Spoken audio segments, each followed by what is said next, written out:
Hey there, welcome back to another fan commentary. This time, instead of talking about a movie that I hate in the 2014 remake of RoboCop, I'm going to be talking about a movie that I love. The underrated and overlooked sequel, RoboCop 2.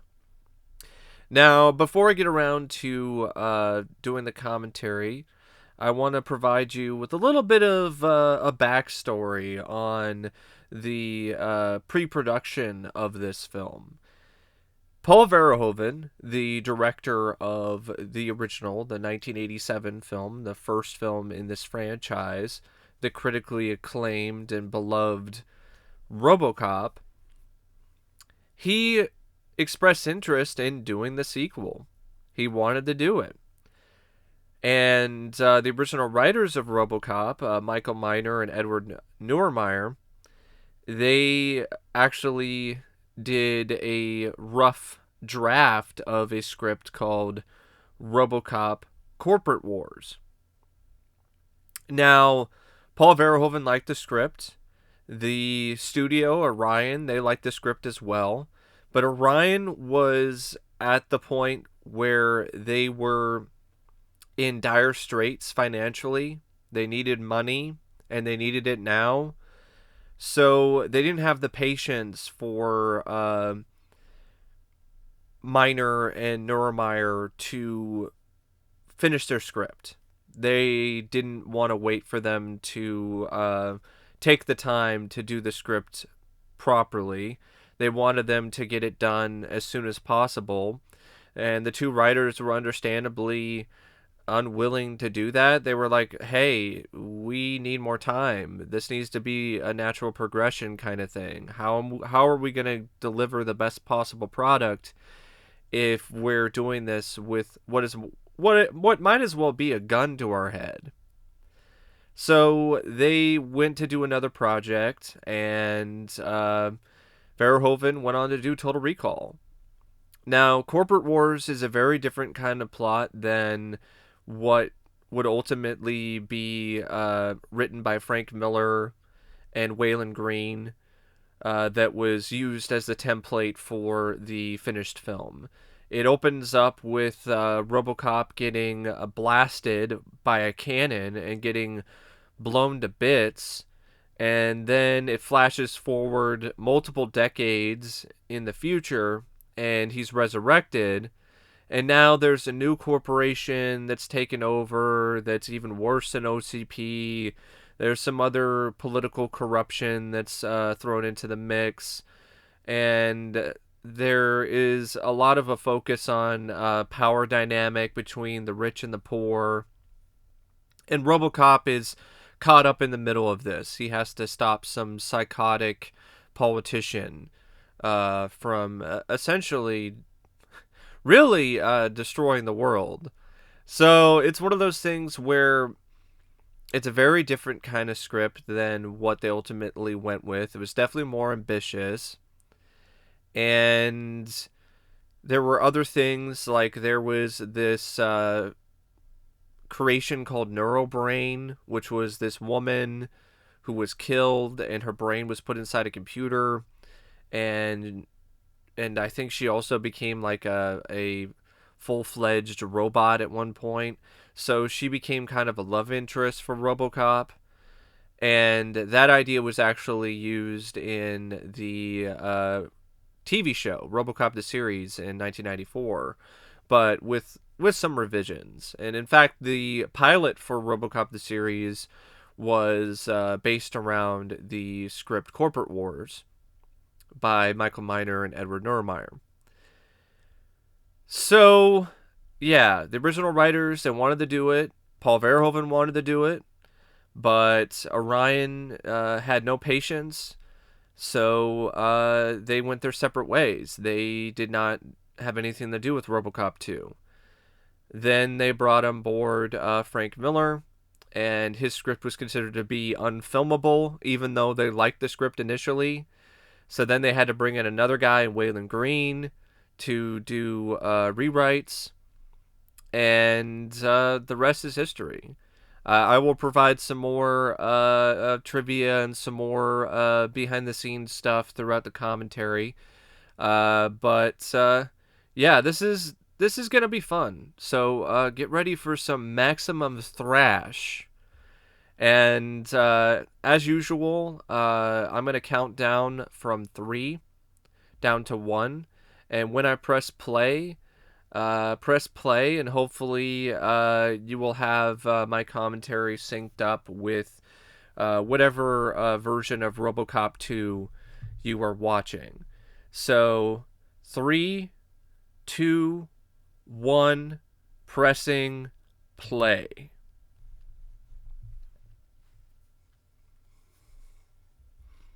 So we've got the MGM logo.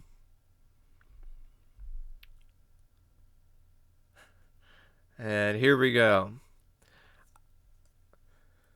The first time I saw RoboCop 2 was actually on cable TV. It was a censored version. I saw it when I was staying over with my dad for the weekend.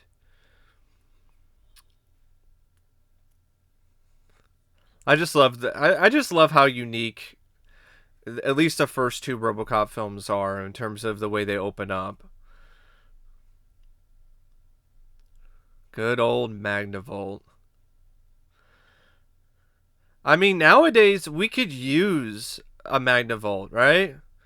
There's like a spike in car thefts in the United States.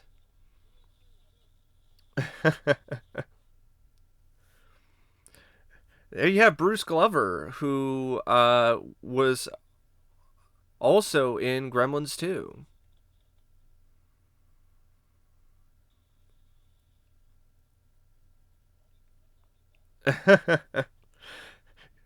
Magnavolt. Lethal response. We could use some Magnavolts too in the retail store industry to prevent people from stealing shit, because there's way too many people that are just stealing things lately and getting away with it. Here we have a media break. We have the ED-209 being a malfunctioning piece of shit.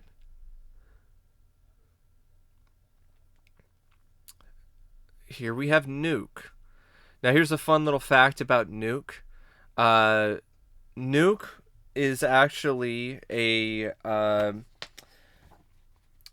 yeah, it's a container that contained a saline moisturizer for contact lens wearers in the late 1980s and early 1990s. So yeah, Nuke is for contact lenses. It was used for contact lenses. Here we have Cain, played by Tom Noonan, who I remember from the Monster Squad. He played Frankenstein in that film.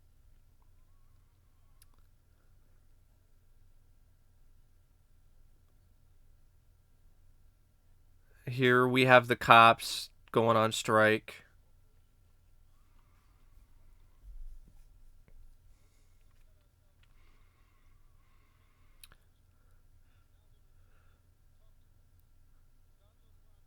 I love that guy who's just pointing to the sign. Here we have a look at what is going on the streets of Detroit. You got a Nazi swastika over there. You got a woman breastfeeding her baby, and a guy in a catatonic, druggy state. I love the opening of this movie. I think it's just fantastic.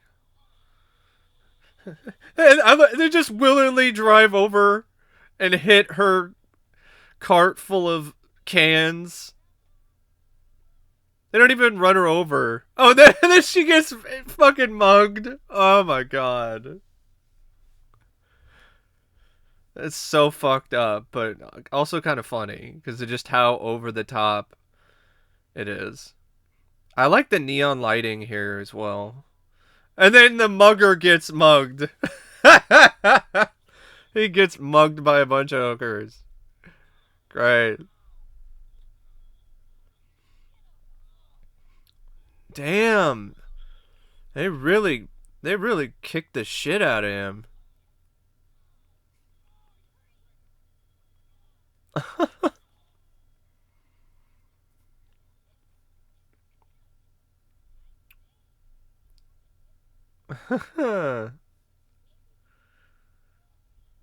It's just pure insanity.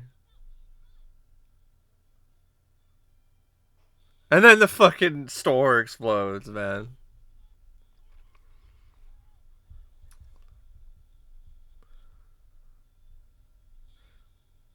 So you have these fucking guys who are going in and they're stealing a bunch of shit from the armory.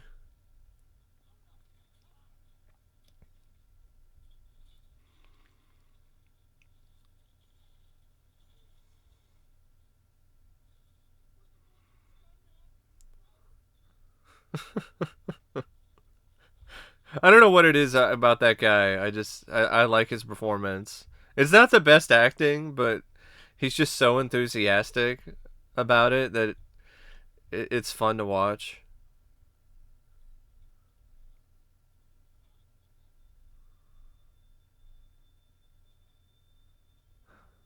What kind of armory would have a fucking rocket launcher? Seriously.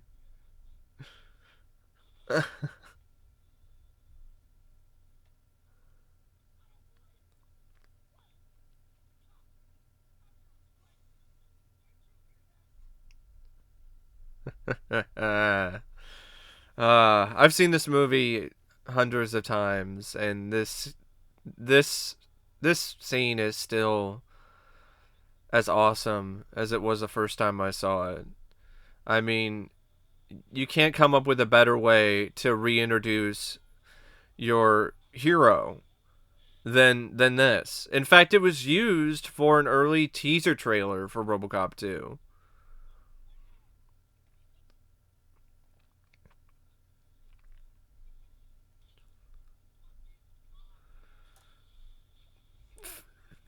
God damn. It's just unbelievable amount of overkill. But it just makes it even more badass. Like they blow up the police car with multiple rockets. They pump it full of a ton of lead.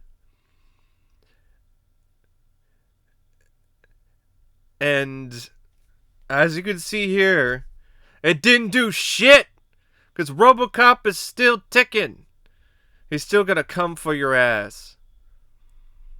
God, it's so fucking badass.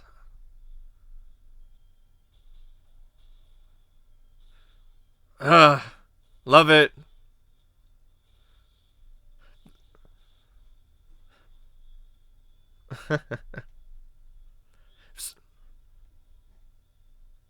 Think it over, creep.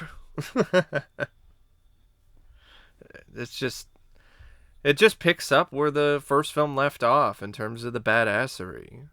I like the look of RoboCop and RoboCop 2 as well. I know some people have a problem with it. They think it's too shiny and too blue. I like it. It looks good. Also, the suit was made out of fiberglass, so it was made out of a different material than the suit was in the first film. It was a lot less restrictive for Peter Weller, a lot more comfortable, and that was on purpose because Peter was very reluctant to return because he hated working in the suit. I mean, you can't really blame him because he was roasting his ass off in the suit and was just sweating buckets. He was sweating so much that he lost multiple pounds, and they had to install a fan inside the suit. So I don't blame him for being reluctant, but he signed back on, and probably the money was good. Orion definitely ponied up. And then they redesigned the suit so it was more comfortable for Peter. So it was easier to take on and off, and it was easier to move around in. And you can kind of see that too in terms of like the flexibility of Peter Weller's performance in terms of the movements. Because Weller's a trained mime. Like, he trained with a mime to get the movements down in the first film.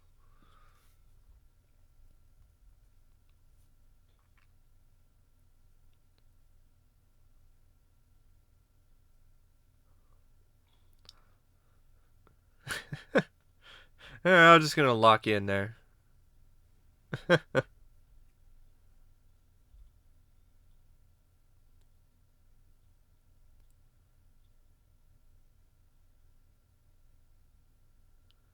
Now, speaking of Nuke, I had a fun little bit of trivia for you. Uh, in Frank Miller's original script, Cain was called Kong, and his personality was very close to Frank Miller's creation from the comics, Nuke, which was in Daredevil comics in, I think, the late 80s, early 90s. I thought that was kind of interesting.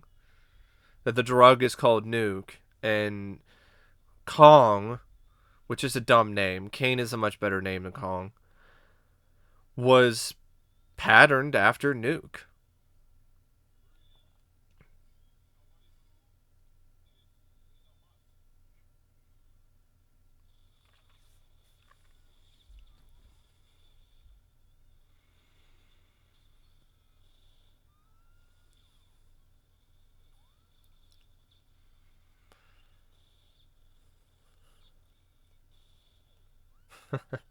Sorry, I'm not saying much because it's just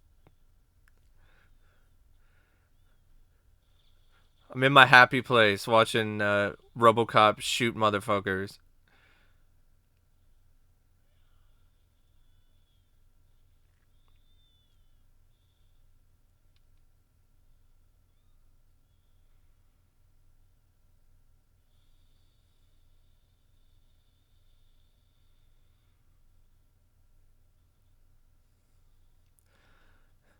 I never realized how easily they got out of that situation. What a sadistic asshole. Just shoots this woman randomly.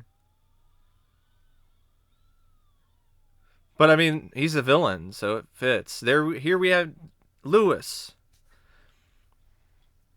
I still really like RoboCop 2, but I will agree with a lot of other critics that Lewis isn't really in the film as much as she should have been.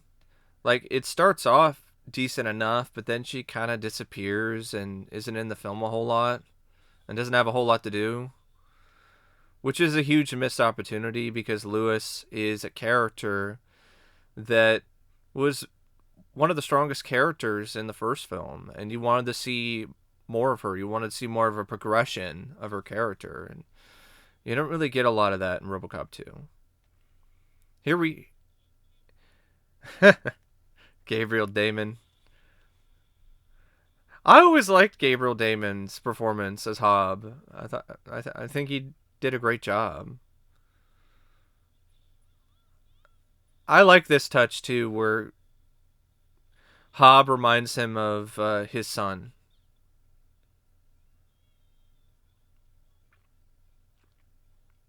Here you got this son of a bitch who's got a baby hostage.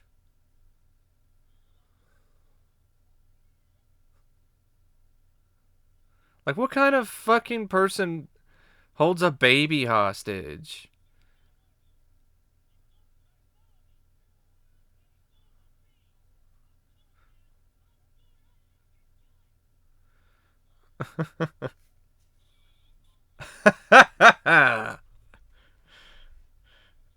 That's what I call a trick shot.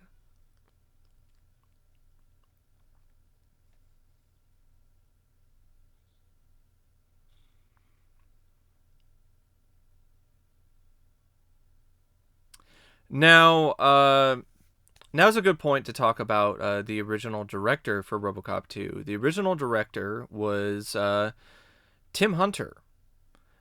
He was hired to direct the film because Some of the other directors Orion had in mind turned it down. Alex Cox, the director of Repo Man, he was approached by Orion to do the movie, but he declined and decided not to direct it because he didn't like Frank Miller's script. He thought that it didn't really fit the tone of the first film, and he didn't like the politics. Tim Hunter that was then brought on board. He was involved with a lot of the pre-production, the majority of the pre-production for the film. But then Orion once again was putting the clamps on and was like, we need to get this out by the summer of 1990.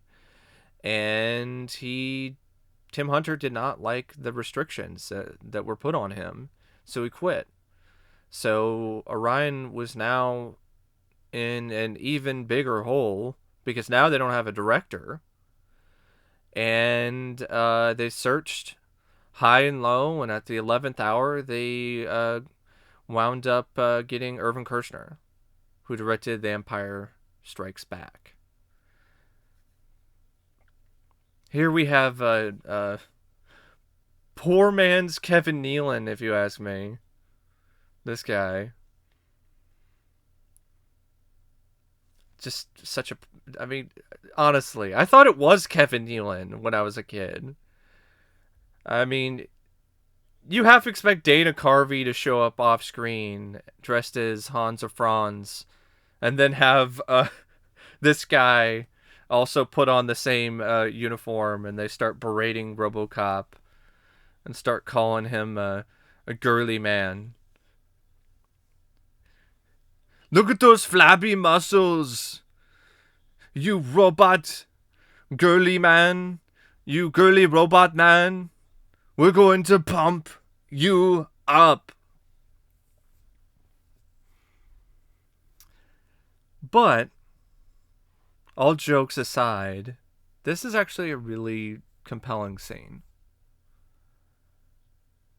Because it's got a good point. What can Murphy really offer to his wife at this point? He can't offer her a man's love because he's more machine than a man.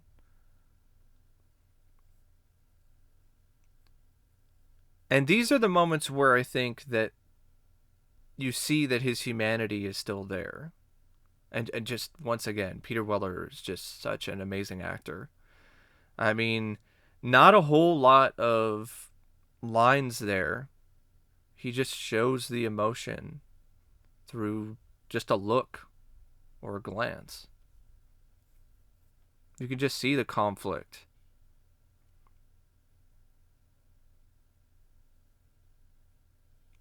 You can just see it in his eyes.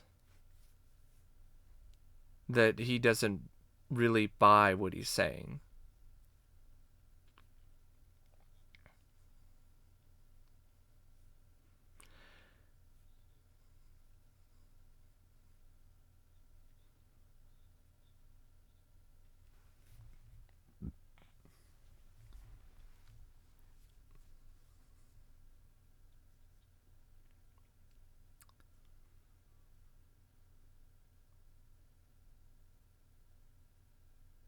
I thought it was really a nice touch to have his wife come back here for this sequence. And I understand what some people are saying, how they would have liked more of this, more scenes with Murphy and his wife, and maybe have some scenes with him and his kid.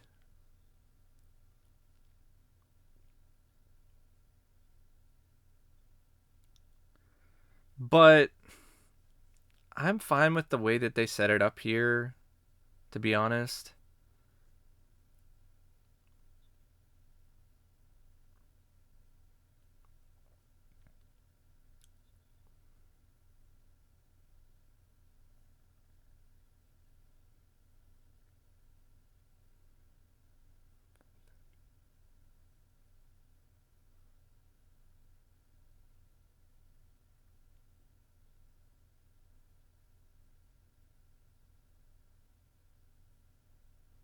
Made this to honor him.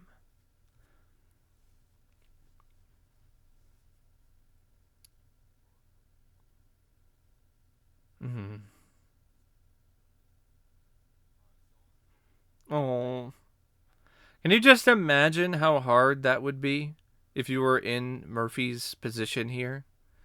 To have to tell your wife to her face that he doesn't know you. Just such a heartbreaking sequence. And then he just has to watch her leave and just completely disappear from his life again. And like I was saying, I see what people are looking at when they want to see more of that. Okay, but before I get to that, I'm gonna this is brilliant.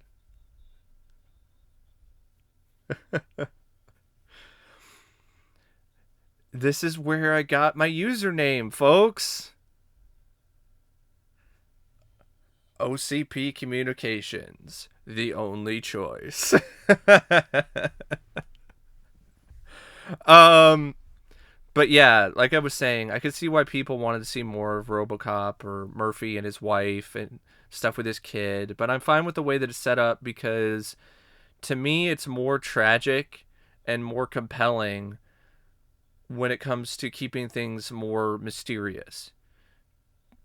It's one of those things where it just makes it a little bit more interesting to me that he has to let them go in order not just to protect them uh, from his enemies, but also to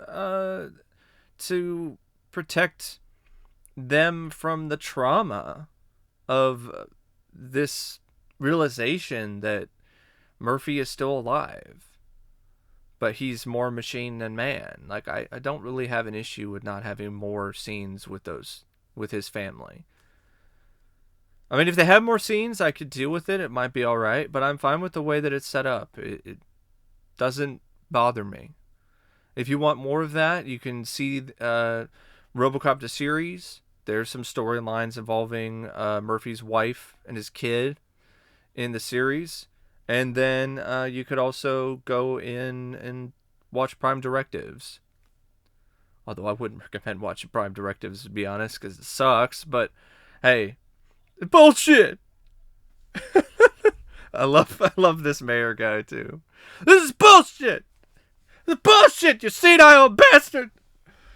God, it's great.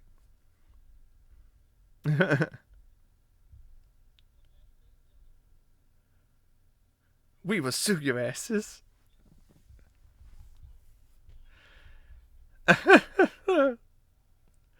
Now here's a criticism I have for the film. Why is the old man all of a sudden now a corrupt, just absolutely evil bastard? Because he wasn't that way in the first film. It's like they made him into Dick Jones. Why did his personality shift so much?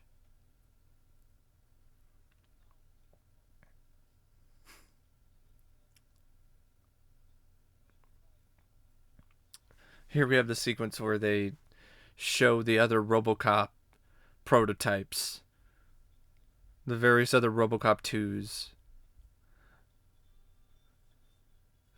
This is some really great dark comedy. I've always loved this.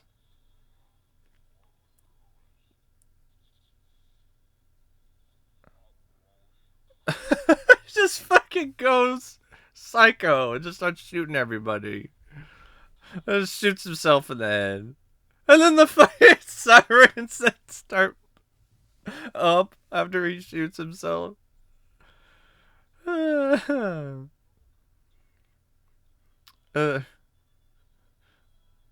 this just shows you how it's not easy to have RoboCop. It takes a certain mental makeup to be able to have that kind of hero, that kind of cop who is turned into a machine. Yeah, they all go crazy.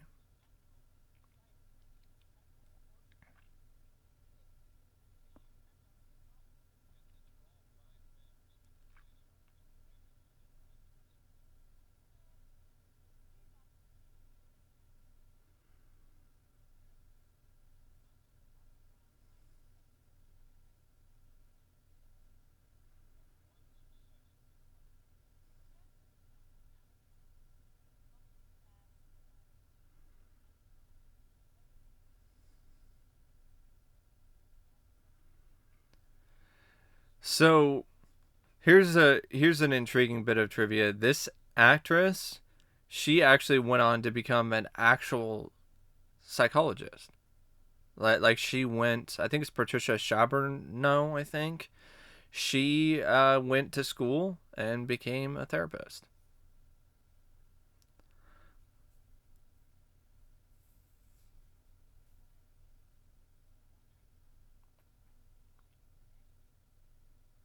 So I know with Dr. Faxx, there were a lot of things in the original script that were different or they were cut down.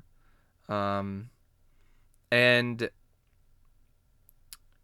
it's one of those things where it's like, yeah, they had to trim some things, they had to do some stuff because, like I said earlier, Frank Miller's script was considered to be unfilmable. And so they had to make a lot of changes just to make it into somewhat of a cohesive script. And considering the circumstances, considering the deadline, considering the fact that there were numerous scenes that were rewritten, numerous bits of dialogue that were rewritten on the fly. I mean, to the point where it wouldn't be uncommon for new lines to be and new scenes to be written 10 minutes before they started shooting scenes. So, if you put that into perspective, the finished film, what you have here, is kind of a miracle that it's as cohesive and as strong and as entertaining as it is, considering all the issues that were involved with the production. I mean, you have you have some quotes from some of the people who worked on the film, like the actor who played Katso, the Elvis impersonator guy. Um, he recalls Irvin Kershner literally ripping pages from the script every morning, calling it awful, while screenwriter Frank Miller would look on mournfully. So it was that kind of production. Very tumultuous. Here we have the arcade scene. We have more of Hob. The character that numerous critics at the time absolutely despised. And I think a lot of the critics at the time who hated this film, they hated it solely because of the character of Hob. Like Siskel and Ebert, they just absolutely loathed this character. They were appalled that a kid would be a drug dealer and would kill people. And I'm like, it's a future that is fucked up. That has scenes where an old lady gets mugged in the street and the mugger gets mugged a few scenes later. It's not that far fetched to have a kid who's a drug dealer and has a foul mouth. And honestly, I love the film for that because it's deliberately pushing the boundaries with characters like this. I always like the song too in this scene. Kid Goes Wild by Babylon AD. It's a pretty good hair metal track. The kid goes wild.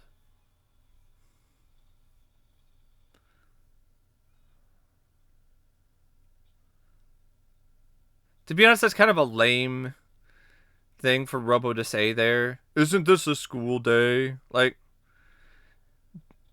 that sounds like something he would say after he got reprogrammed with all those bogus directives. Like, why why did he say that?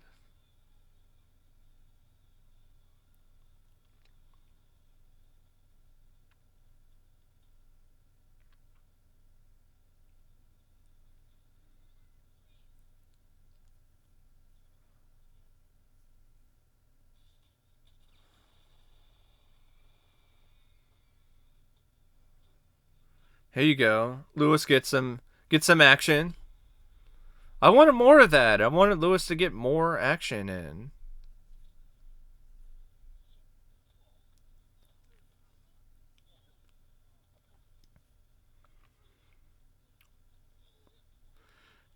I do kind of call bullshit on Hobb overpowering Lewis so easily.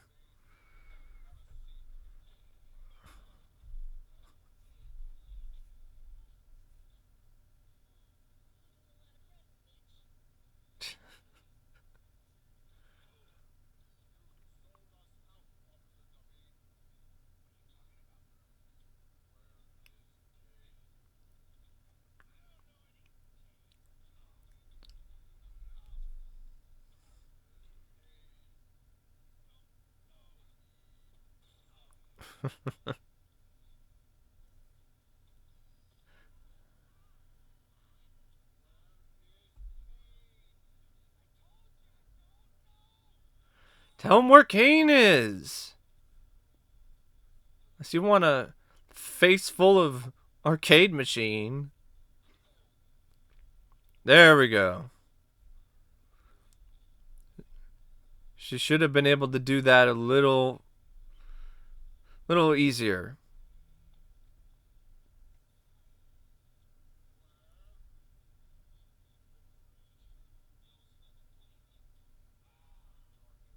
And cop. It's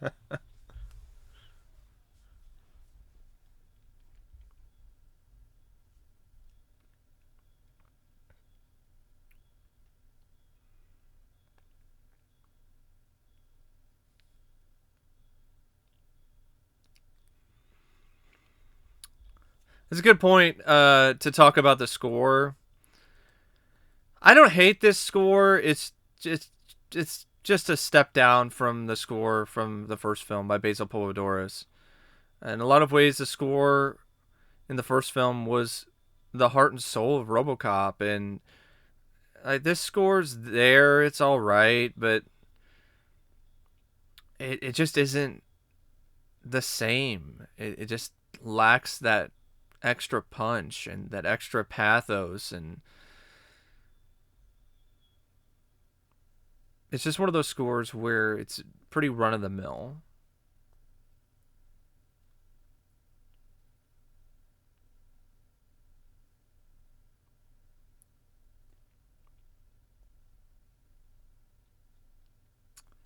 So apparently, this abandoned warehouse of sorts, this was actually used to shoot some scenes of the Star Trek reboot.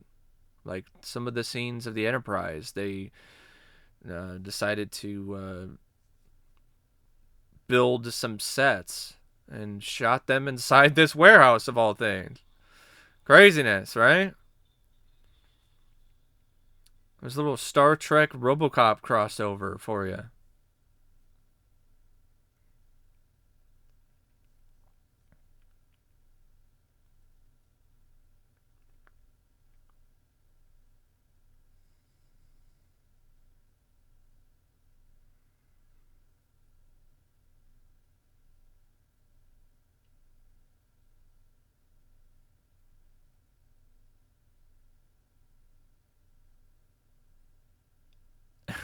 Come on, you know it wouldn't be that easy. It's not gonna be that easy to take out Robo.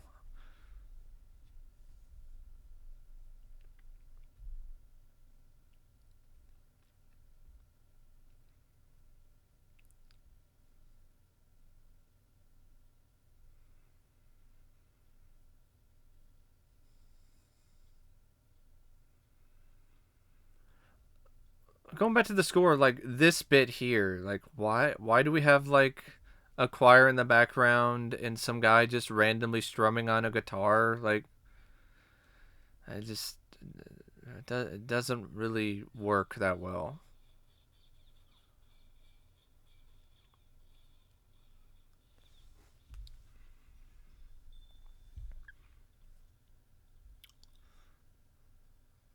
Here we have Kane's lair.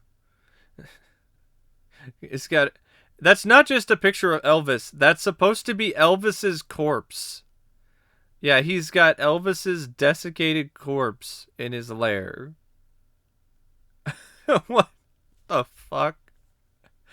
And there's also a there's some other there's like Mother Teresa over there. There's a picture of Oliver North on the wall. Some kind of crystal. I don't know what the hell that is. Here's Galen Gorg. She actually, I think she passed away recently. Actually, may she rest in peace.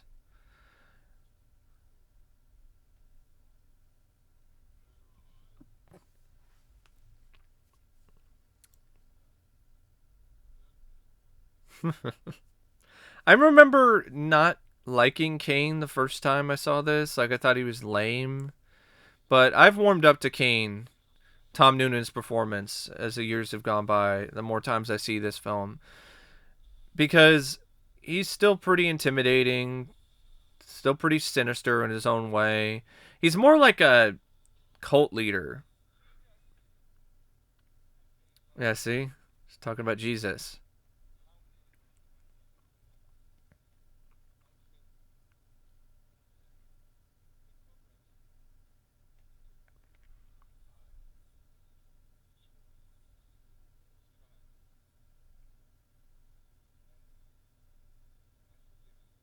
See? He's doing the whole like I forgive you thing. It's a very different kind of contrast to Boddicker or Dick Jones. And also it's hard to even come close to being as memorable or strong as those two villains. So it's kind of unfair to Tom Noonan to try to compare him to those two.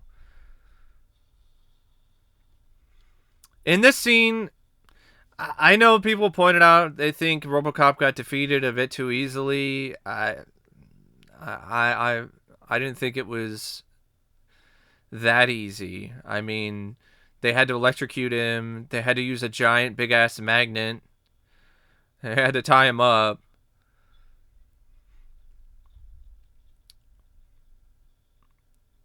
Also, I think if you had like a moment when he's taking out more bad guys, then it would kind of defeat the purpose of the action sequence later on when he goes back to Kane's lair and starts kicking ass.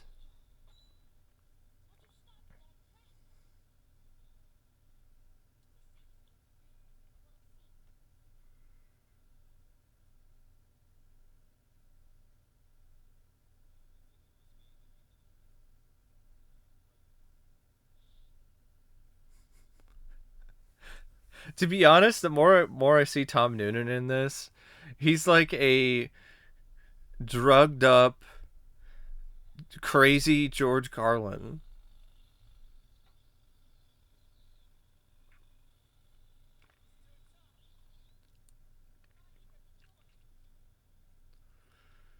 Poor Robo. Just imagine how traumatizing this would be for Murphy. This is him being torn apart a second time. In RoboCop, he was blown to pieces by Boddicker and his gang, and now he's being cut up. Yeah, I mean, just cut to pieces and left in the street like garbage. He probably didn't think that would ever happen to him again, and that here he is. He's helpless. He's been stripped.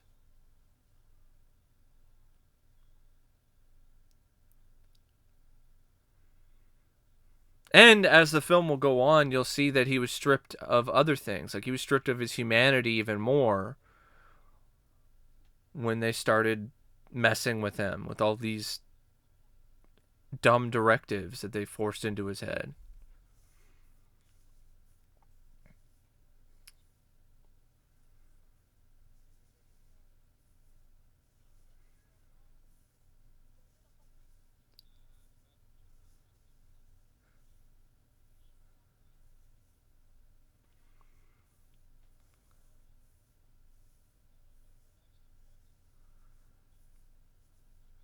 I think the effects artist did an absolutely amazing job with this puppet.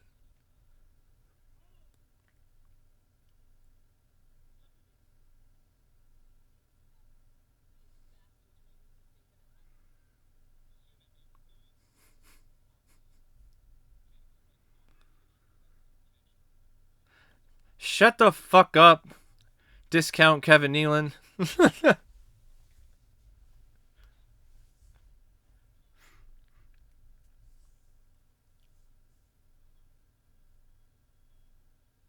I know I've seen people say the effects here are laughable. I don't get it at all. I think it's some really good practical effects and puppet work.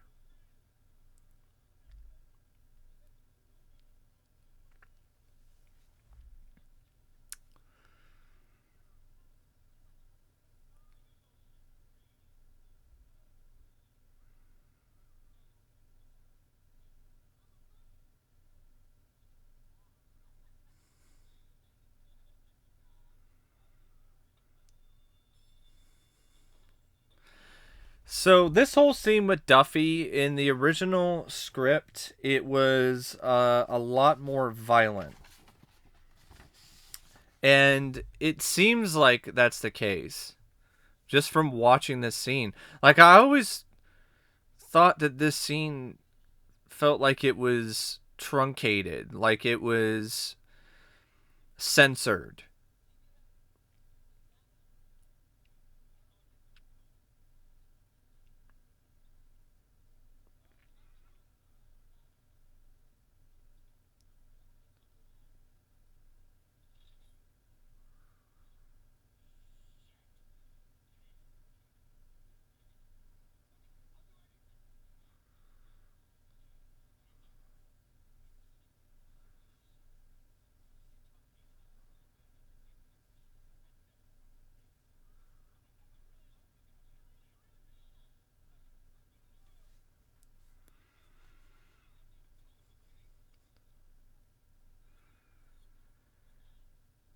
So initially, this torture scene, it was longer. It was a longer sequence. Um, yeah, it featured more violence, longer sequences of him being cut up with the scalpel.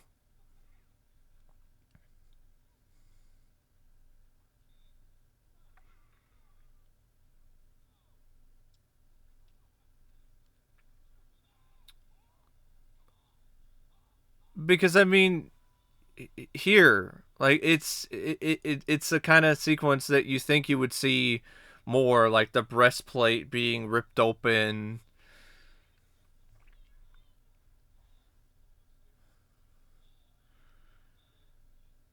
And in fact, it wasn't just going to be more gory in the scene when they're cutting him up with a scalpel. They were going to spread his body parts throughout Detroit. And it would be like a running bit where other cops would keep finding his body parts throughout the movie.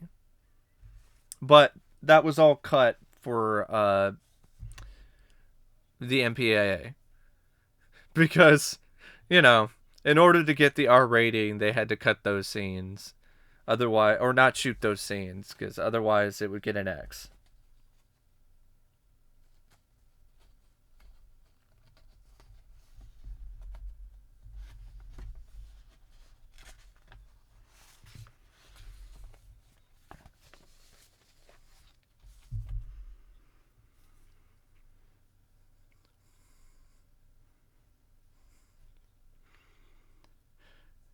Initially, Dr. Faxx in the original script was not intended to be a female character. It was actually a male character.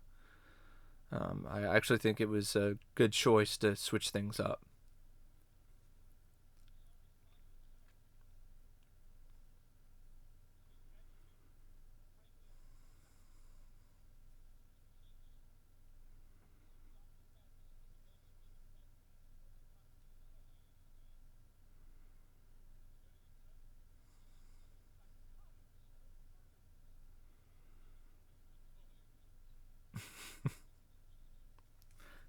It's almost like the writers of this, they saw Halloween 3, and so they're like, oh, it's the same guy. It's the same actor who played Colonel Cochran, so we need to have him be more like Colonel Cochran. Also, I feel like they needed a replacement for Dick Jones, so they just decided to make the old man it.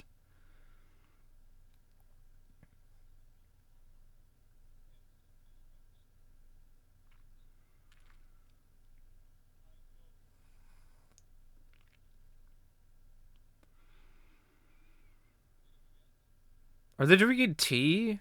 They're drinking coffee. Coffee in a hot tub. Why would you want to be even hotter? But I guess you wouldn't want to be cold either, so. Ooh. Oh no. No, poor Robo.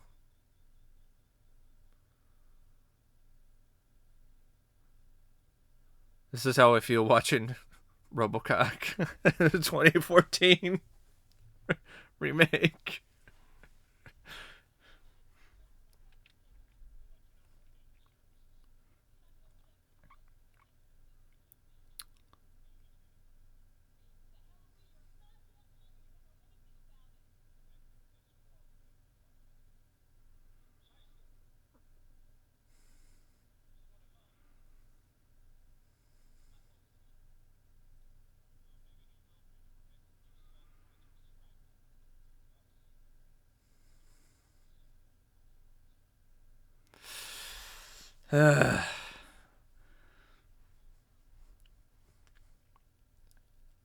Here's the part where they're talking about all the directives. And while they're talking about this, I'm going to list off the new directives that they actually decided to add to Robo. Actually, before I do that, I'll just let this scene play out. This scene is brilliant satire of extreme political correctness.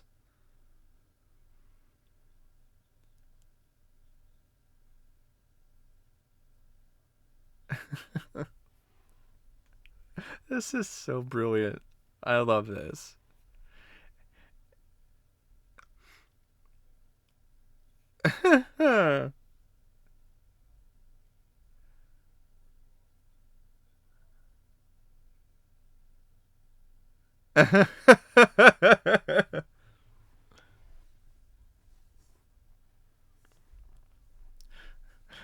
John's is being sarcastic, but yeah, I love that. It's great satire. Here are the new directives: restrain hostile feelings, promote positive attitude, suppress aggressiveness, promote pro social values, avoid destructive behavior, be accessible, participate in group activities, avoid interpersonal conflicts, avoid premature value judgments, pool opinions before expressing yourself, discourage feelings of negativity and hostility.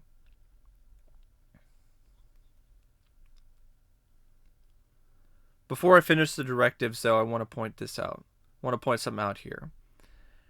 This is a scene that I point out to people who say that RoboCop 2 has none of the humanity of the first film. Because you have the scene with him telling his wife that they made this to honor him, and then they have this scene where he's fighting the reprogramming.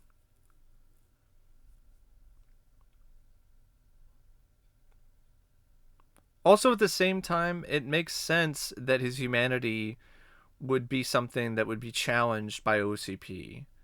He's a product of OCP. They would do whatever they could to make him fall in line. But back to the bogus directives. Discourage feelings of negativity and hostility. If you haven't got anything nice to say, don't talk. Don't rush traffic lights. Don't run through puddles and splash pedestrians or other cars. Don't say that you are always prompt when you are not. Don't be oversensitive to the hostility and negativity of others. Don't walk across a ballroom floor swinging your arms.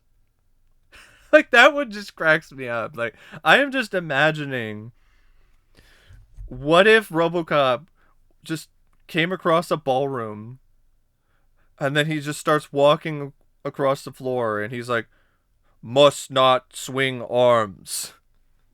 Encourage awareness. Discourage harsh language. Commend sincere efforts. Talk things out. Avoid Orion meetings. Which sounds like a good idea, considering what they would do to him in RoboCop 3. Smile. Keep an open mind. Encourage participation. Avoid stereotyping. And the last one is seek non-violent solutions.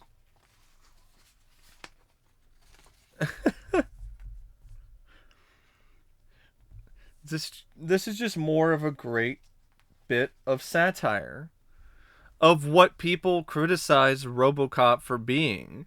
Too violent, too offensive, not a role model for kids. Because the first film became a hit with kids. I love this scene too, where a fucking baseball team, like a kid's softball team, is robbing a store. This is more of just the pure insanity of this future where everything is just fucked. Even kids' baseball teams are fucking girls hitting him with a baseball bat. Their manager, their coach is the guy heading up the whole operation. This is also a reason why Siskel and Ebert hated this film, because it showed these kids doing bad things.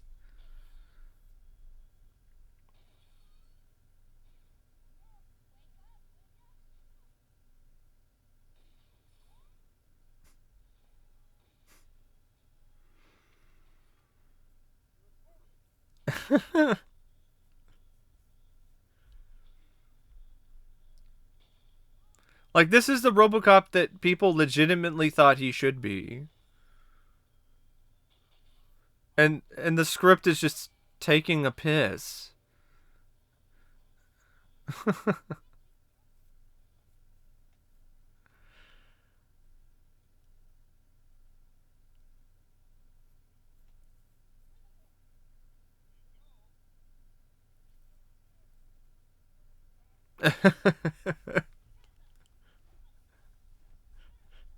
Fucking kids.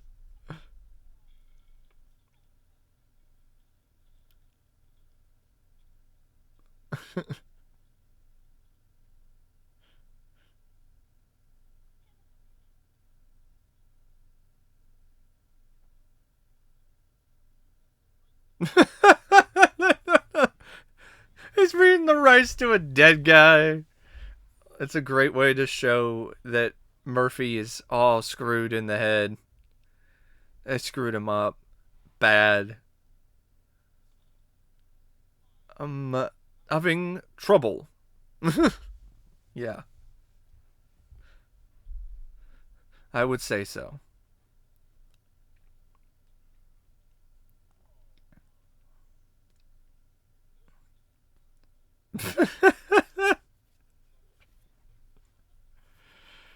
Oh my god.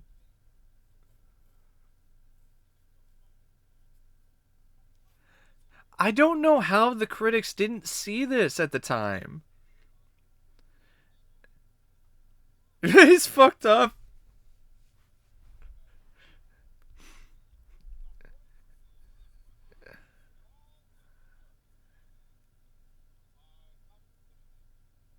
Yeah, see? That's the whole point. It's just completely poking fun at people who are just obsessed with political correctness. And then there were people back then that were that way.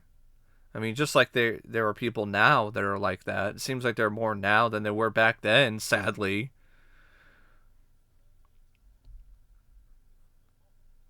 I just love this. I love the writing here. It's so clever.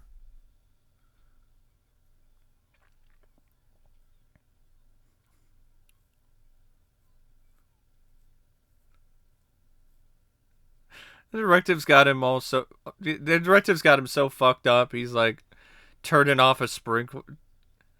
He's turning off the hydrant.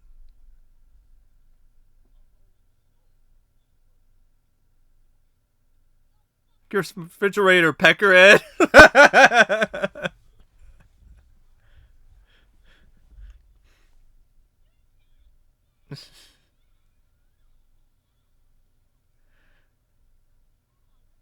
And nowadays, like, there are people who think you should act like that. Fucking YouTube itself. YouTube is run by the same people who reprogrammed RoboCop.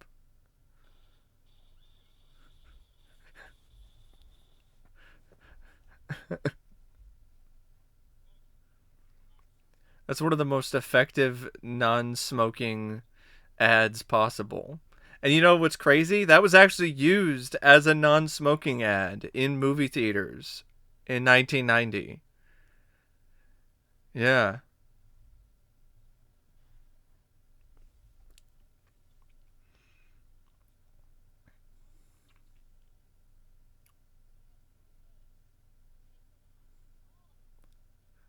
We have to think of the children, so we need to make RoboCop more politically correct and less violent and less offensive.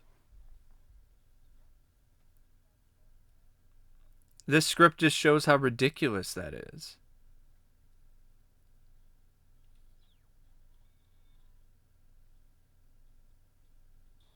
And now Robo's had enough. It's like I've had enough of this stupid nonsense.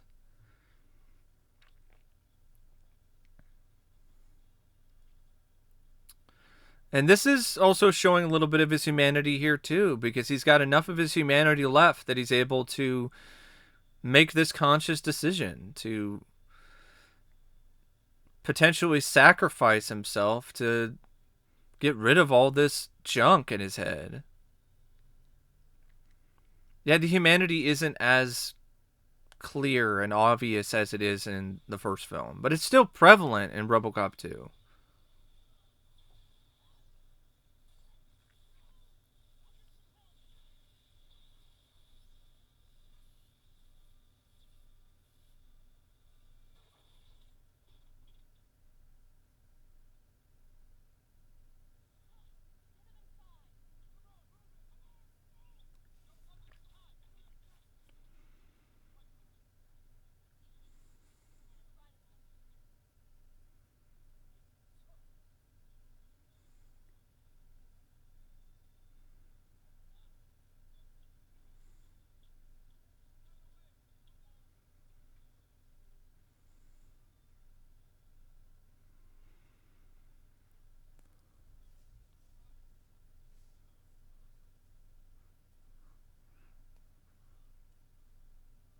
Nice, it worked. I was able to get rid of the directives again. Speaking of the directives, I know people pointed out, why are the directives there at the start of the film? It could be lazy screenwriting, or it could just be an instance of, well, he's a property of OCP. It makes sense that they would put him back in. Kane's bugging me.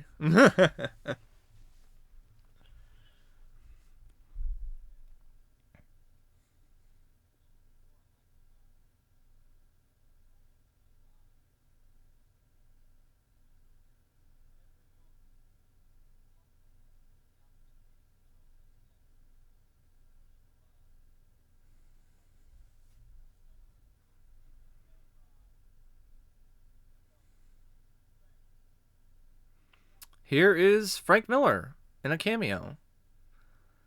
Frank Miller actually was on the set every day. He was so passionate about this film that he was on the set every day, even when he didn't need to be.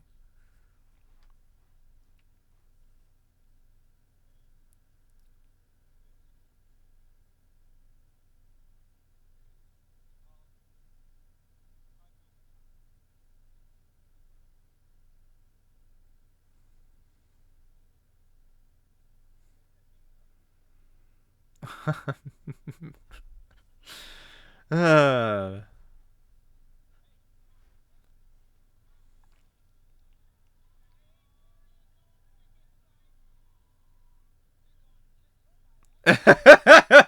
I love that guy. They're gonna go kick somebody's ass.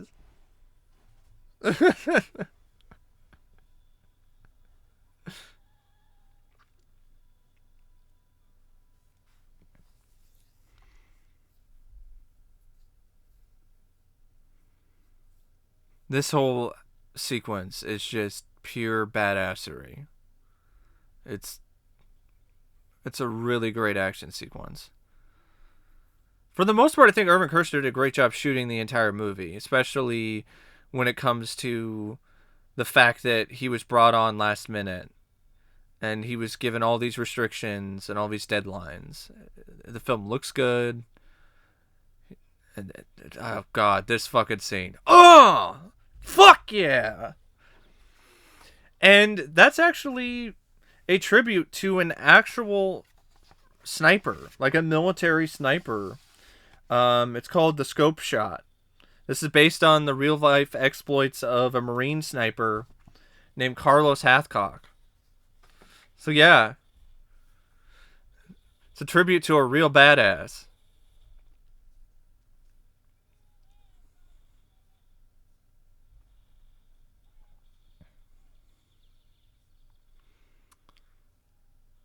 To be honest, I think this shootout is right up there with the drug bust shootout in the first film.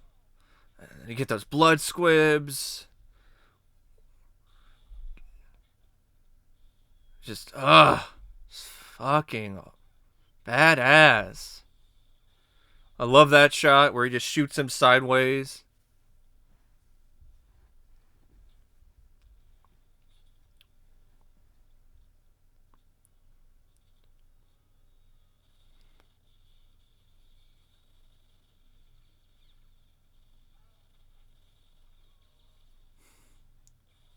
Oh no!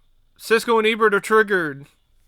How dare a kid shoot someone? That's fine. It's different. It's unique. It makes the film stand out.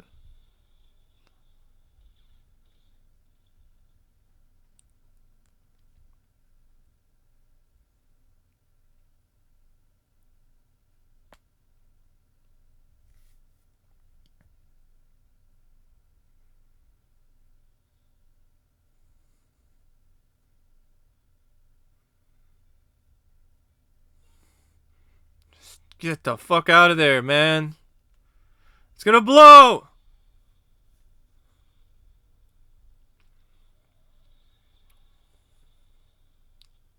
Get him, Robo!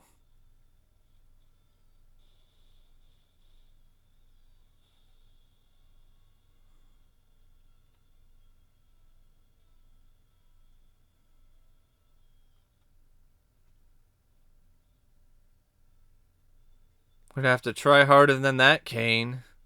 To take out Robo. He's pissed.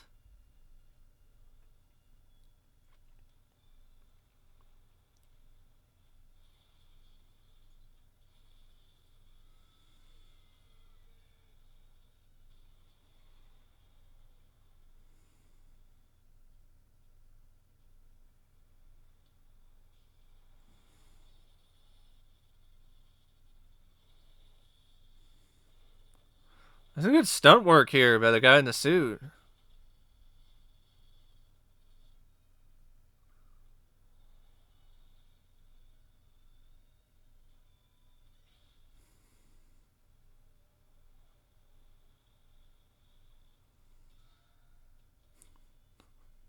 I don't think that sound effect was needed. It sounded a little too cartoonish.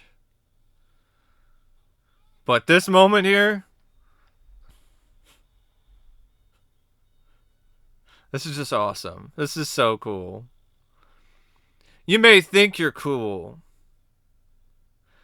but you're not RoboCop on a Harley Davidson cool. Like, even Kane's like, oh shit, I fucked up, man. RoboCop's on a fucking Harley. I am so fucking screwed.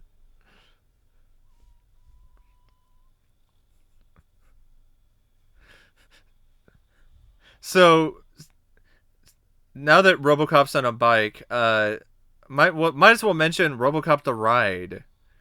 It was a very short-lived motion capture, not motion capture. It was a very short-lived motion ride where, similar to something like Back to the Future, you would get on these RoboCop bikes and you'd watch a video of like a CGI short, and RoboCop would be on a motorcycle. It was at like, I think it was like Granada Studios. So yeah, that's kind of a cool little bit of trivia that there was a RoboCop ride. Or RoboCop would be riding on a motorcycle.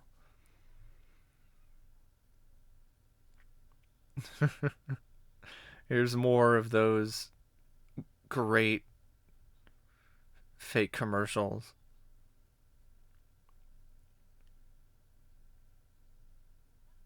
Sunblock 5000.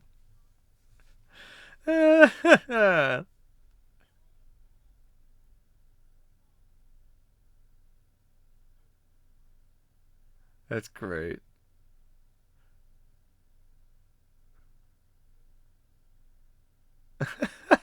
A pint. Frequent use will cause skin cancer. Ha! That's hilarious. Because it's like, oh, if you're out in the sun, it'll cause skin cancer. But if you keep using this sunblock, it'll also cause skin cancer. Either way, you're fucked.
Gabriel Damon. You can tell he's having a lot of fun playing just an evil, just conniving kid.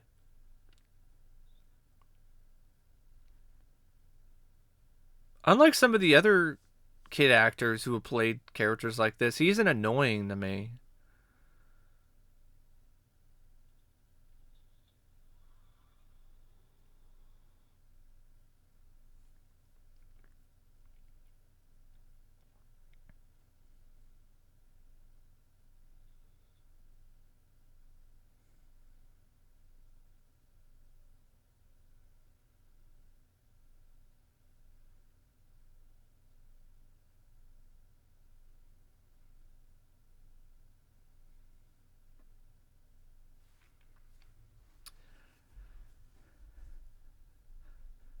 Gotta apologize for scenes where I don't really have a lot to say because, there are some moments where I just don't have anything off the top of my head to to really talk about.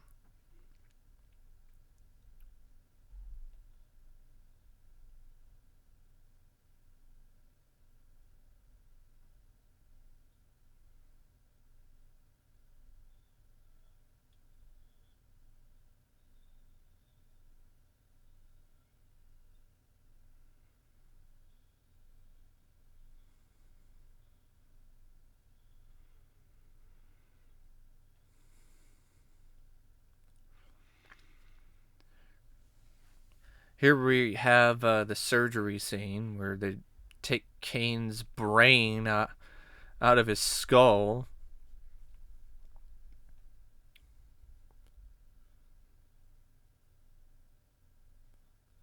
Some pretty grisly effects here. Very effective makeup effects, though. Some good stuff. As you'll see. I love how the doctors are just making small talk while they're about to cut this guy's head open. Ooh, even the sound effects, like ugh.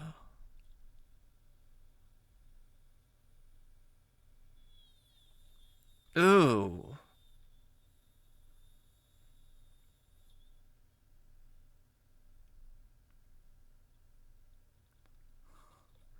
Oh, damn.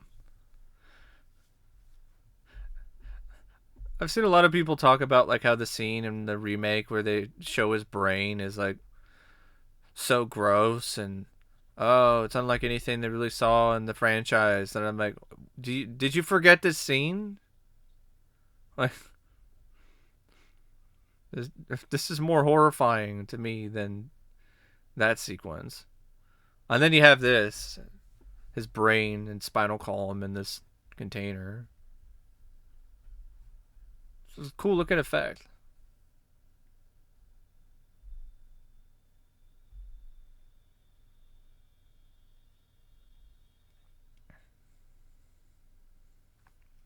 So this is a good time to actually talk about uh, RoboCain.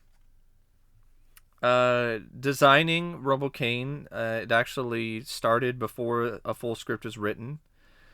Craig Hayes conceived the RoboCain with the idea that it looked almost unbeatable. Might as well talk about a little bit of extra real life trivia here while we're watching the telethon scene with the "Born to Be Wild" by Steppenwolf.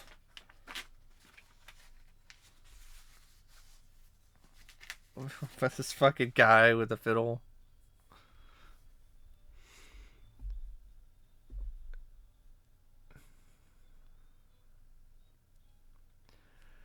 So they're doing this telethon to try to save Detroit because Detroit is bankrupt.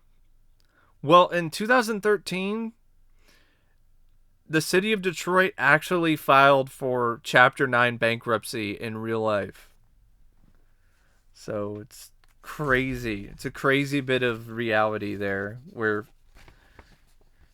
fiction turned into reality.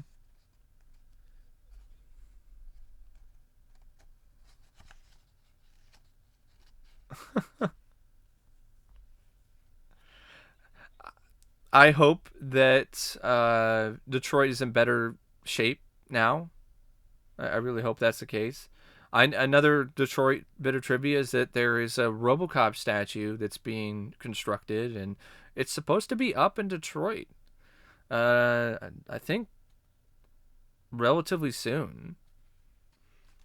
Like one of the only reasons why I would ever want to go to Detroit is to see that statue. So back to the design of RoboCain. He designed it with the idea that it looked almost unbeatable, contained so many complex parts that the audience wouldn't be able to make sense of it. The first design was more animalistic in nature, uh, but Tim Hunter wanted a more anthropomorphic look. The final design was meant to look like a cross between an angry bodybuilder and a medieval knight, and have so many features that would almost be the robot equivalent of a Swiss Army knife.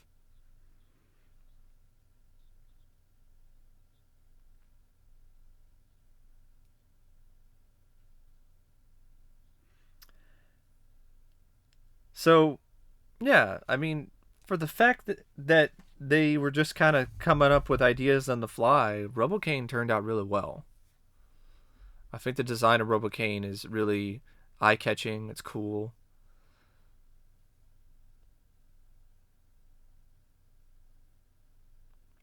I think it's iconic in its own way, as you'll see soon enough. I love that photo of the old man and Ronald Reagan. That's funny.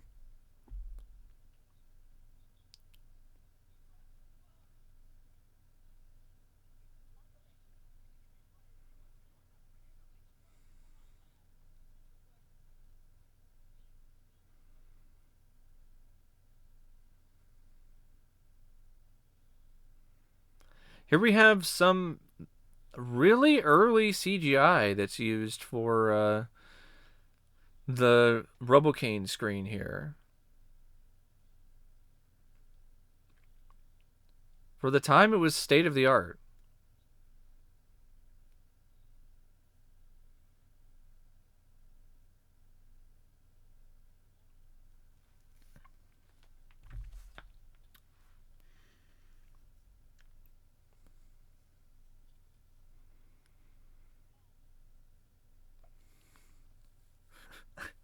I just love the idea of a drug addicted robot. Like, it just makes the film even more unique and just cool. And just the complete opposite of your typical kind of entertainment.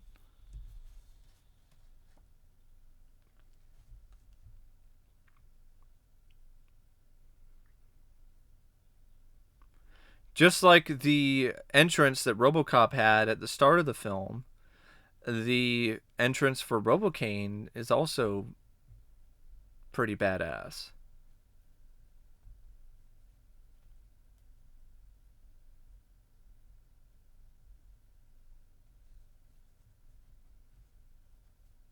Going to be coming up shortly. They're just building up to it right now.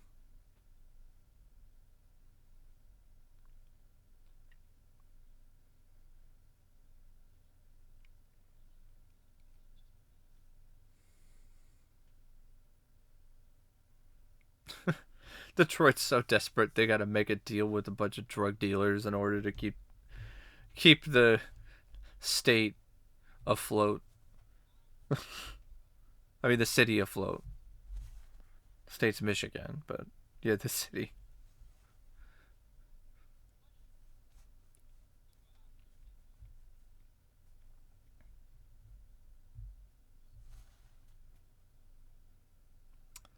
Which is nothing compared to the actual debt that Detroit had in 2013. The actual debt was 18 to 20 billion dollars.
Why do you have to label people? I hate labels. Need the money.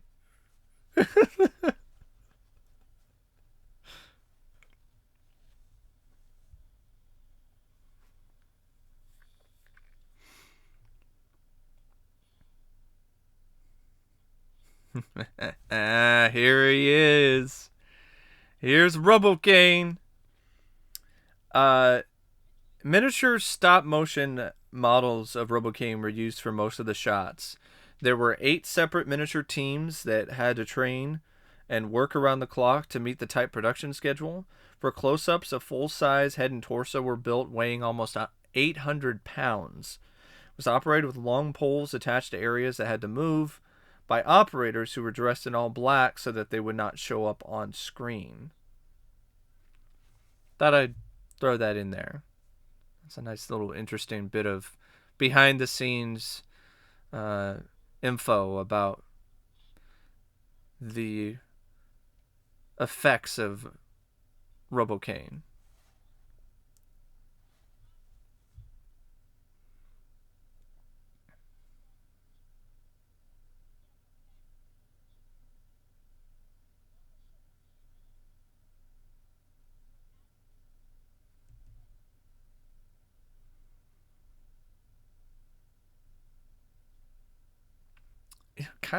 They kind of have a point. To be perfectly honest, they kind of have a point. It's kind of a clever bit of writing there to show that the criminals actually do have a point about the fact that they don't advertise it like people do with booze and cigarettes. They want to make it more safer and cheaper. But RoboCain is... He's not going to have anything to do with any of that. He just wants it all for himself.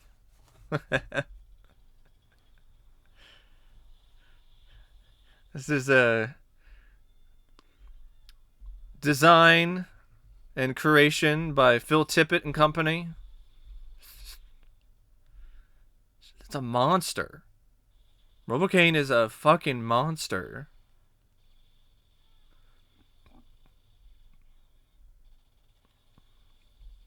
Fucking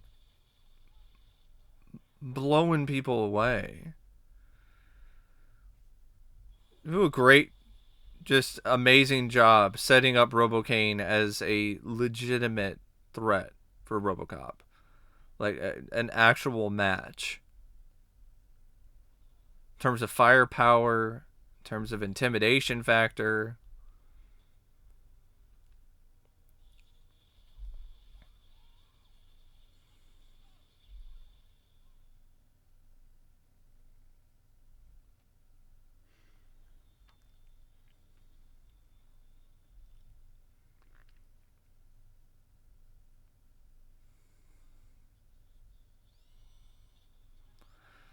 The way this scene is shot is almost like it's a horror film. If you think about it, like it's all in the shadows and people are hiding. They're just getting killed one by one, like it's some kind of slasher. Now that I think about it, that might be kind of interesting to see like a slasher film with like a killer robot. Like they did Chopping Mall, but that was more comical and humorous. I guess like the closest I could think is like the Terminator. Which, funny enough, the trailer for RoboCop featured music from the Terminator. Because the Terminator was also an Orion film.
I don't know what it is that's always cracked me up. The CGI Kane just making goofy faces.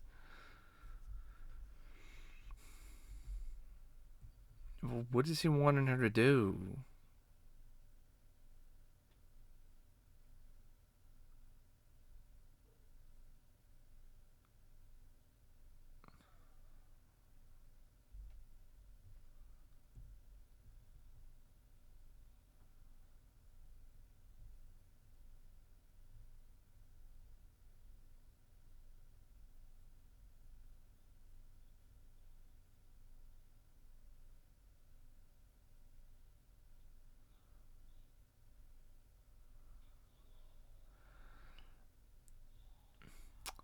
I don't understand why he gets so pissed off here and kills her. She wasn't lying to him. Here's a here's a little nugget of trivia for you about Galen Gorg. She had the ability to like dislocate her neck, like some sort of contortionist kind of thing. So in that scene when her neck gets broken, like, there were people on the set who were like freaked out. Like they thought somehow her neck got broken for real, but she just had the ability to like do things with her neck.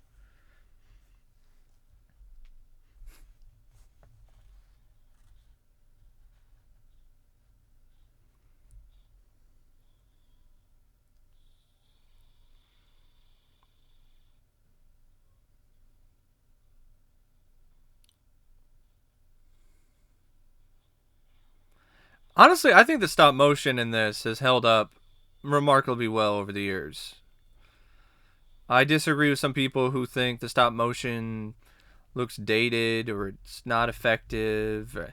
Honestly, I think it looks every bit as good as some of the best CGI from like the past 10 years or so. I think, and it also has a certain feel and vibe to it that I've always liked. I've always liked stop motion. I think Phil Tippett is a master of his craft and deserves an immense amount of credit for his work.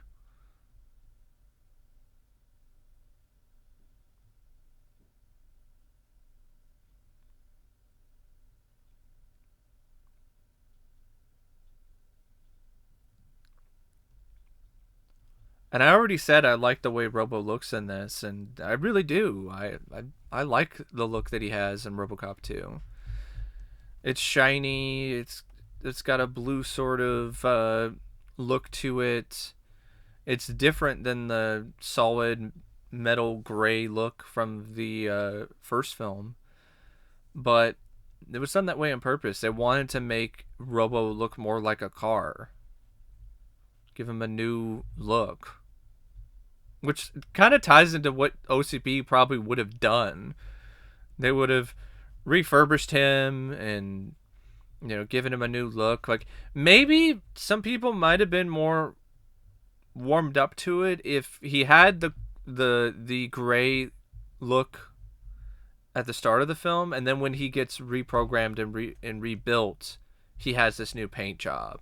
Then they can incorporate it in some kind of bit of satire about OCP rebranding RoboCop, and it's the new and improved RoboCop.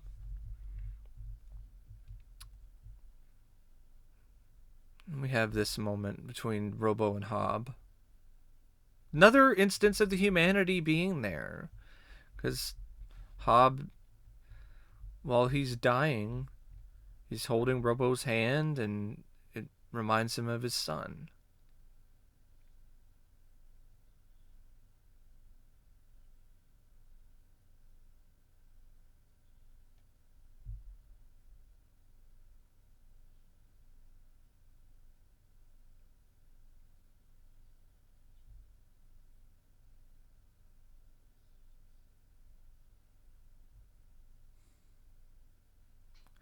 Yep. Just like everything that they did with RoboCop for the most part after this movie. Really sucks. It's sad, but just in a completely different way. Although I don't mind some episodes of RoboCop the series, and I think Richard Eden did a pretty solid job playing RoboCop in that show. He's the closest that any actor has come to being on the same level as Weller, which makes sense because he studied Weller for his performance.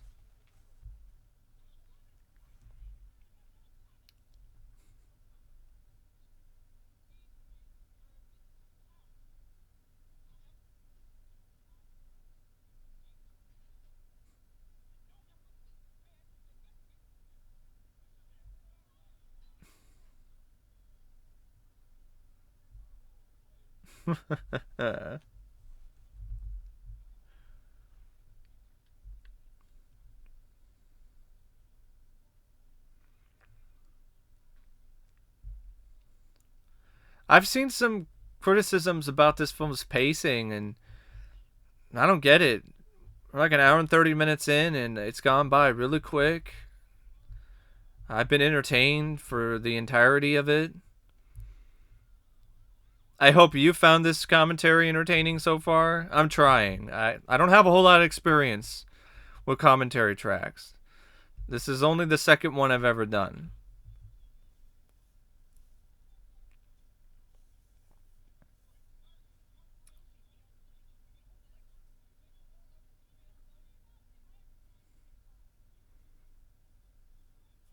I like that OCP flag.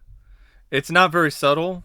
I mean, they're definitely trying to show them as being like Nazis, but it's still a striking image. It's still a good looking flag.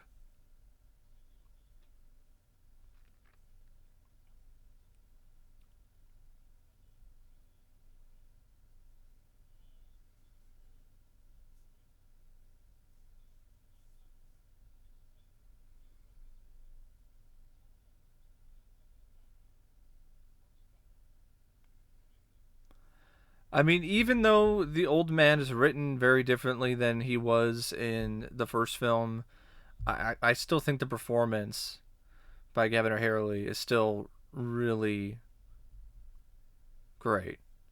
He does a great job playing the old man that he's asked to play in RoboCop 2.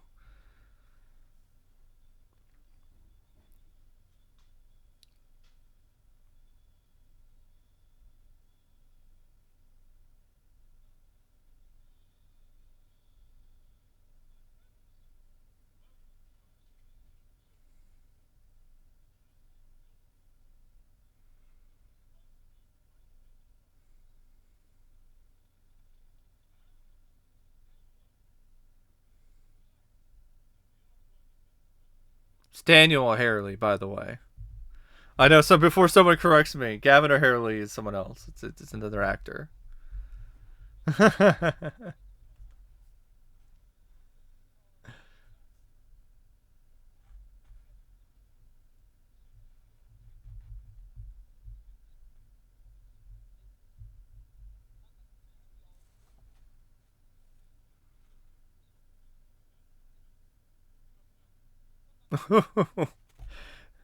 Man.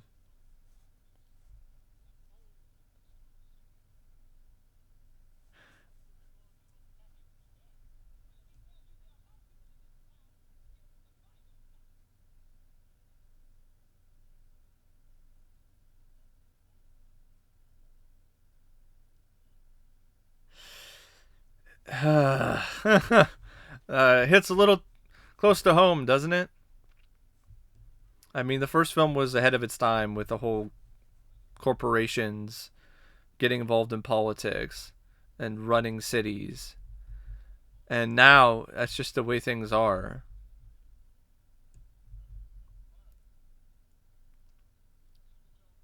So it was considered a fantasy at the time, but now it's a sobering and cold reality.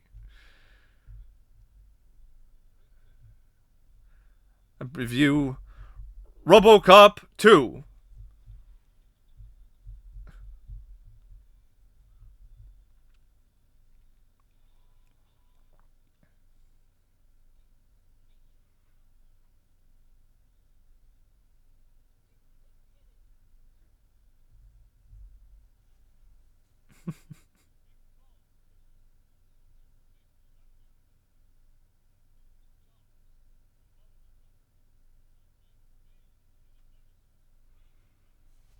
Is that the Cobra assault cannon? I'm wondering if that's the same gun that RoboCop had in the first film. I think it's a different gun. I don't think it's the same one.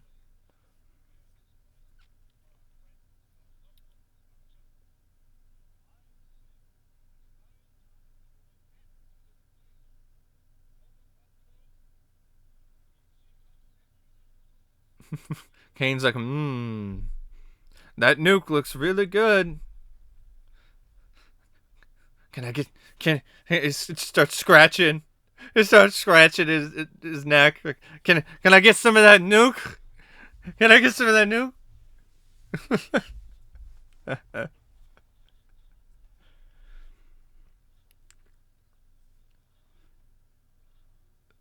That's definitely a public relations nightmare. That's for sure.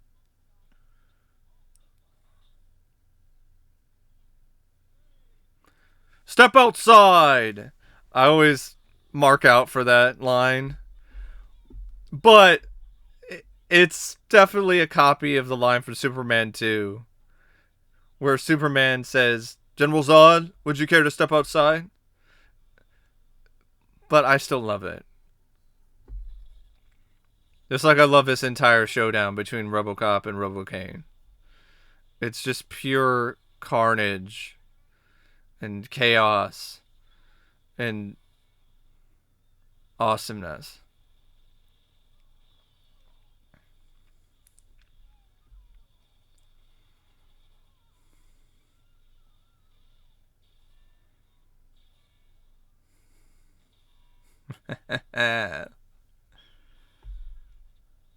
Behave yourselves! You could honestly use that clip for a whole lot of things.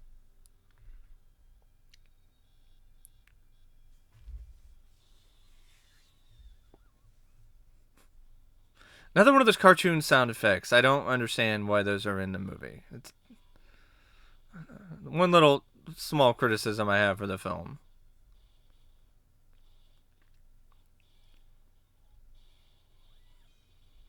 Another cartoon sound effect. I don't understand. I never liked that. I don't get it. It's not a cartoon. You kind of take away from the cool factor when you got Tom and Jerry sound effects.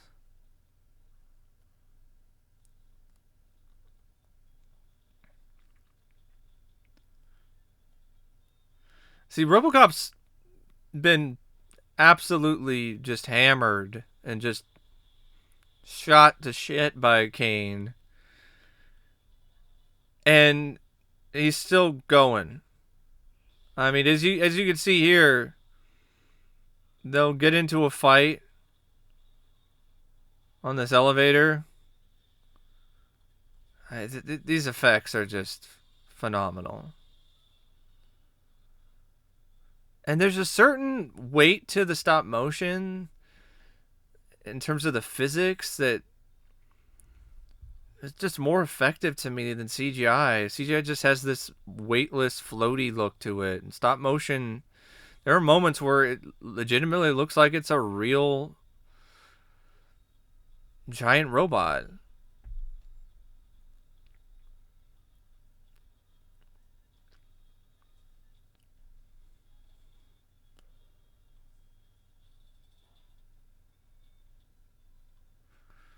You're coming with me again. I like how he reuses the dead or alive line here. And they fall off a skyrise. And they both keep coming afterwards. It's a pretty titanic tussle.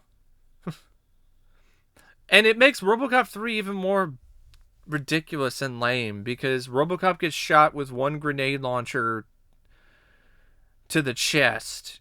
He gets shot with a grenade to the chest and he's out of action. But he fell off a fucking skyrise in RoboCop 2 and was still able to function. So I call bullshit on RoboCop 3 for that and for numerous reasons. And I don't understand why anyone would say RoboCop 3 is better than this. I don't get that at all. I don't understand why a lot of RoboCop fans think RoboCop 2 sucks. No, it's not as good as the first film, but it's still a really fun time.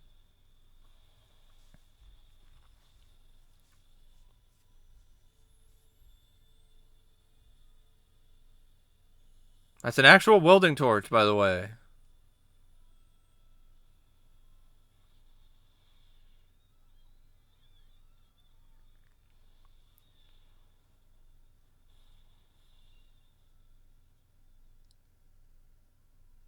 I could just imagine seeing this climax in the theater and just having your mind blown. Just be like, holy shit.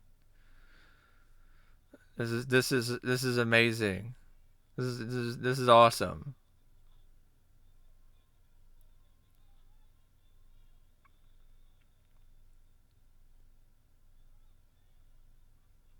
My mind was blown just watching this cut censored version on cable TV.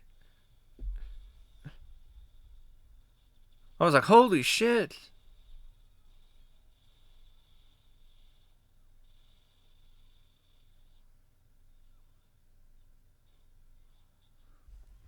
While we have RoboCain just wrecking shit, got some more RoboCain trivia for you. The different RoboCain puppets had to be tuned every day before animating could begin, which involved going over every joint and adjusting tension, which was always different depending on which animator was using it. It also had slightly looser joints towards the end of each limb so hands could be manipulated without distributing the rest of the limb.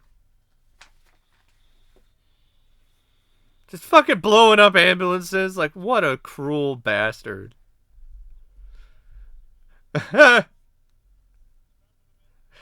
That's fucking great. This could look bad for OCP. Scramble the best spin team.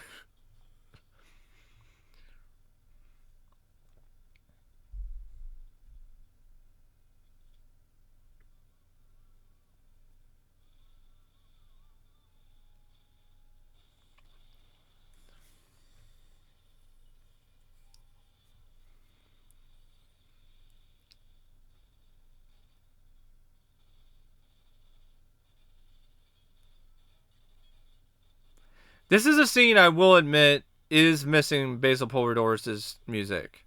There's a lot of scenes that are missing his score in this film, and this is definitely one of them. I remember someone made an edit. I think it might have been Oliver Harper actually, that had Basil Polidoris' score,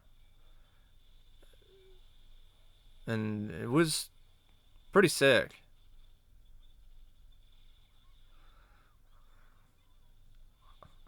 The fucking body count in this film is just off the charts. Like, everyone is getting mowed down and just shot and killed by RoboCain. Paramedics, reporters, cops. Here's where you get Lewis having a moment where she could be the woman of action, kick some ass again. Why wasn't she in the film more? Why weren't there more scenes of her doing stuff like this? I don't know. I know Nancy Ellen has said in interviews recently that she hated working with Irvin Kershner. But there are other interviews from around the time of this film's release where she says the opposite. So I don't really know how she really feels.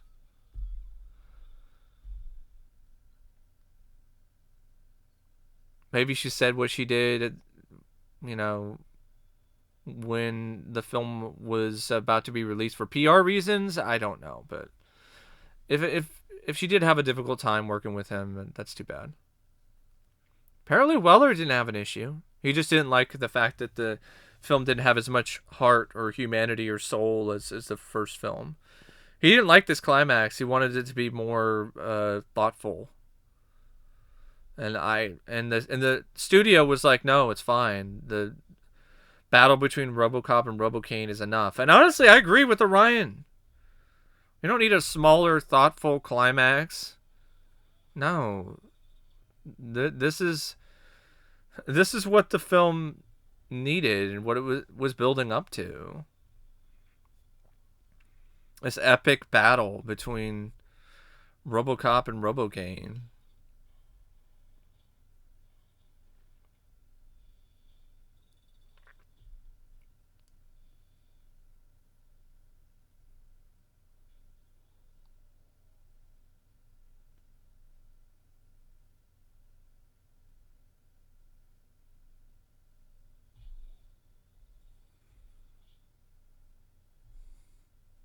Here, catch.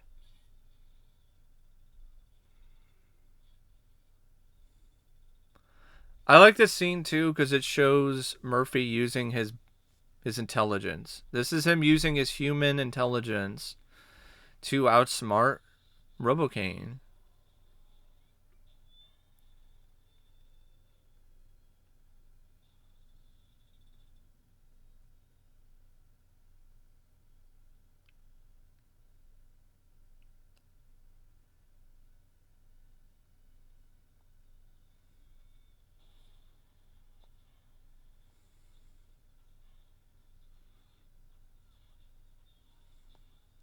It also shows that you can't replace RoboCop. You can't replace Murphy with any other machine.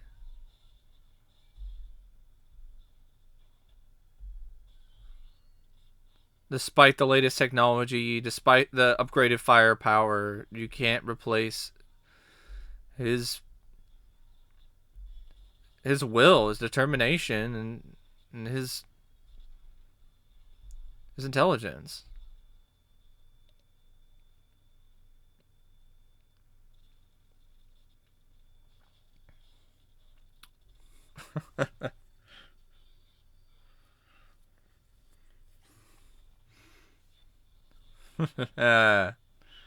Goodbye. Yeah.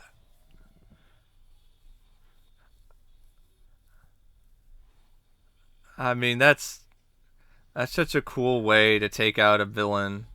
Rip out his fucking brain and smash it on the fucking asphalt. RoboCop's such a fucking legend, man.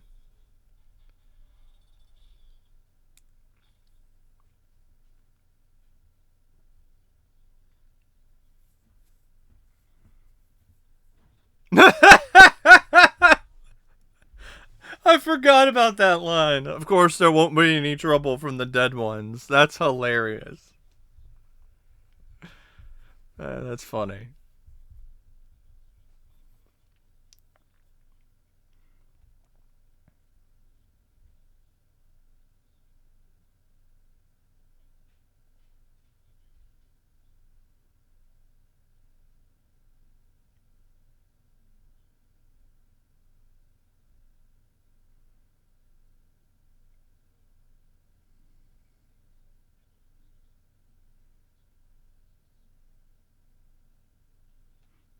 I don't know if that whether it exists or not. I know I could find it.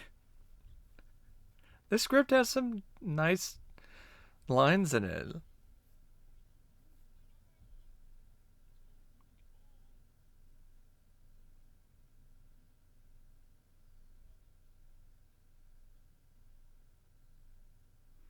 You're fired.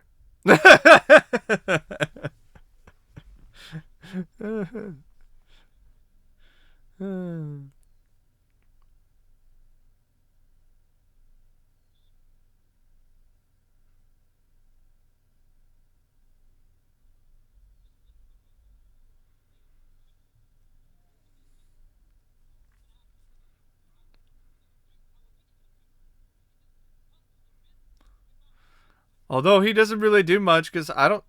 This guy doesn't come back, I don't think, in RoboCop 3. I don't even think he's even mentioned.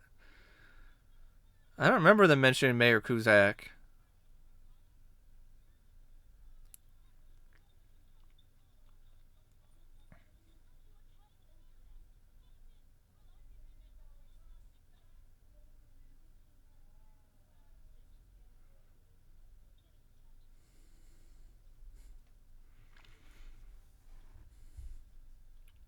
We're only human. And that's RoboCop 2. A really fun, enjoyable sequel. That's a lot better than people give it credit for. I love RoboCop 2. There you got Peter Weller. It's the last RoboCop film he would do. Good performance by Peter, as usual. Had the right amount of pathos, had the right amount of passion and strength and charisma. Daniel Harley, Belinda Bauer. Brista Charbonneau is actually the other gal. She's like the. I said Patricia Charbonneau earlier, and I look like a fucking dumbass. She's the one that was like the scientist lady. So, my bad. I don't like this bit with the score. RoboCop. Dumb. Now, here's a good time to talk about some deleted scenes. Many scenes were deleted from the movie for various reasons. RoboCop walking through the police station locker room where he sees a naked policewoman showering after looking at her for a few seconds and walks away.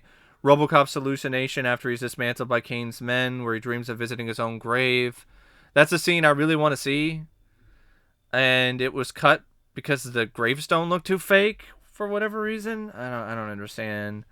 A few scenes with Kane that explained his character more, including a scene where he and Angie visit Dr. Faxx to discuss robotics, thus planting the seed for the most likely candidate to donate to RoboCop 2's construction. In the same scene, Kane confronts a RoboCop mock-up in the OCP's reception area. An extended scene where the storekeeper who got robbed by the baseball team's kids screams at RoboCop for letting them get away, with RoboCop grabbing him by the throat, saying a few words about the storekeeper's harsh value judgment, then dropping him on the floor. During the shootout with Kane's gang and cops in the warehouse, there was originally a knife fight scene between Katso and Lewis, which ended with Lewis killing him. I don't know why that was cut. That would have given Lewis another moment to shine. And also show Katso, like, he seemed like to be kind of a character, was kind of a big deal, and then he disappears. A scene where RoboCop finds out that Kane is inside of the RoboCop 2 cyborg, interfacing with Dr. Fax's computer and going through files. Also, just like with the first movie, some scenes were cut down to avoid an X rating by the MPAA. Although one work print version is available and includes some of the deleted scenes, there's never any uncut version of the movie with all the deleted scenes. So, yeah. In terms of anything else to talk about, I mean, I could give a little bit more information about Frank Miller's original script. I mean, other scenes that were written out during the rewrite by Waylon Green include Kane being called Kong. He has much more screen time. Kong even gets to promote his nuke drug in a TV interview. He is much more delusional and messianic. I can't even fucking say the word for some reason. Much more delusional and messianic than in the finished movie. At one point, even visits Dr. Faxx as she's doing a presentation to OCP's products. Kong sees her as a Virgin Mary type of character, while Faxx becomes intrigued by Kong's intellect and his personality. She becomes convinced that Kane would be an excellent subject, so she actively tries to get Murphy to malfunction by messing with the systems. Kong does not battle RoboCop with a van, but with a big assault helicopter, which crashes, leaving him near death. Although Hobb betrays him, Angie remains with Kong, but dies anyway. When Kong is forced to kill her by Faxx, Kong later gets to kill Hobb during his attack on the warehouse by ripping him into pieces. Murphy and Lewis raid Faxx's office and find out RoboCain's identity. In the climax, Faxx tries to get Kong to kill Lewis, but Kong kills Faxx when she tries to shut him down. In the finale, RoboCop and RoboCain are attacked by two ED-209 droids. RoboCain engages both, giving RoboCop the opportunity to get the jump on RoboCain. There was also much more exposition on Murphy's battle between his human and machine side. And he meets his wife, who wants him to release him from their marriage. This also forces Murphy to agree in resigning his humanity. He becomes pure OCP property, which means he thereby gives up all future contact with his son. And in the end, he receives some fan mail from his son, which apparently restores his faith in humanity. So, yeah. Robo Salsa? There's a Robo Salsa by Randy Stern. I just realized it. Just looking at the credits, there's a Robo Salsa. Like, what the fuck is the Robo Salsa? When was that in the movie? I don't remember hearing any Robo Salsa. But anyway, yeah, I got nothing else to say. Except a Tobor picture? That's robot spelled backwards, folks. Into the production company. So, yeah, that is my commentary on RoboCop 2. I hope you enjoyed it. I hope you had fun watching RoboCop 2 along with me. Yeah. Until the next commentary and until next time, I will see you later. See ya.